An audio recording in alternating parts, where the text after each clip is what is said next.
রাজধানীর বাইরেও বিভিন্ন জেলায় ককটেল বিস্ফোরণ ও যানবাহনে আগুন দিয়েছে দুর্বৃত্তরা। রোববার রাত 11টার দিকে সাভারের পিরুলিয়া বেড়িবাঁধ এলাকায় পার্কিং করে রাখা আলিফ পরিবহনের একটি বাসে দুর্বৃত্তরা আগুন দেয়। পরে আশপাশের লোকজন আগুন নেভায়। এদিকে ঢাকা নারায়ণগঞ্জ লিংক রোডের নারায়ণগঞ্জ জেলা পরিষদ এলাকায় সড়কে থামিয়ে রাখা একটি বাসে আগুন দেয় দুর্বৃত্তরা। রাত 1টার দিকে আল্লাহ ভরসা নামের এই বাসটিতে আগুন জ্বলতে দেখে স্থানীয়রা। এ সময় তারা পুলিশ ও ফায়ার সার্ভিসে খবর দেয়।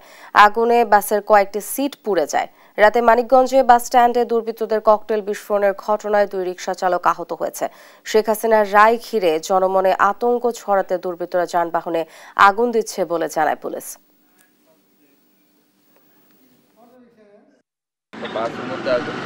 আপনার নেতৃত্বের সাথে সাথে 2টা ইউনিট আমার নেতৃত্বে এখানে চলে আসে, এসে দেখি যে আসলে আমরা আগুনটা পাইনি। তারা স্থানীয়রা এইখানে বালতি বা অন্যান্য আশেপাশ থেকে পানি বালি দিই এটা সিটে ইঞ্জিন কক্ষে দুর্বৃত্তরা আমরা এখানে একটা অক্টেনের বোতল পেয়েছি।